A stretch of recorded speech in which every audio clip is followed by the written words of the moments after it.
ఏపీలో మంత్రి నిమ్మల రామానాయుడు ఉపాధి శ్రామికుల శ్రమను గౌరవిస్తూ వారికి ఆత్మీయ సహపంక్తి భోజనాలు ఏర్పాటు చేశారు.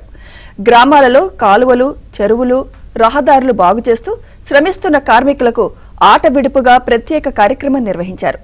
మంత్రి స్వగ్రామం పాలకొల్లు మండలం అగర్తిపాలెంలో ఉపాధి పనులు పెద్ద ఎత్తున సాగాయి. ఆయా పనులు ముగింపు సందర్భంగా వారందరినీ సమావేశపరిచి భోజన కార్యక్రమాన్ని ఏర్పాటు చేశారు. దీనికి ఆయన కుటుంబ సమేతంగా హాజరయ్యారు. ఈ సందర్భంగా లక్కీ డిప్ నిర్వహించి మహిళలకు చీరలు పంపిణీ చేశారు.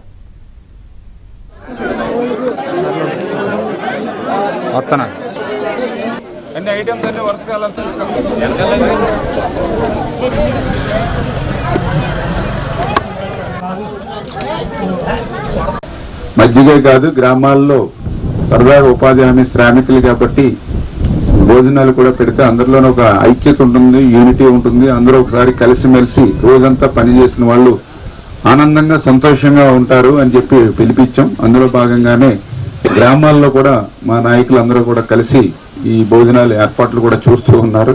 ఇప్పుడు మీరందరూ కూడా ఉపాధి హామీ శ్రామికులు అంటే మీరందరూ కుటుంబం అంచేత ఆ కుటుంబం కాబట్టి నేను కూడా మన సొంత గ్రామం కాబట్టి, మన అగర్తిపాలెం మన గ్రామం కాబట్టి నేను కూడా భార్య నాన్నలు కూడా మా పిల్లల్ని కూడా తీసుకురావడం జరిగింది. ఎందుకంటే మన ఊరు, మన శ్రామికులు, మన గ్రామం కాబట్టి మనందరం కూడా అందులో అటెండ్ అవుదామని వాళ్ళని కూడా తీసుకురావడం జరిగింది. అంటే మనంతా ఒక కుటుంబం మాదిరిగా ఉండాలనే ఉద్దేశంతో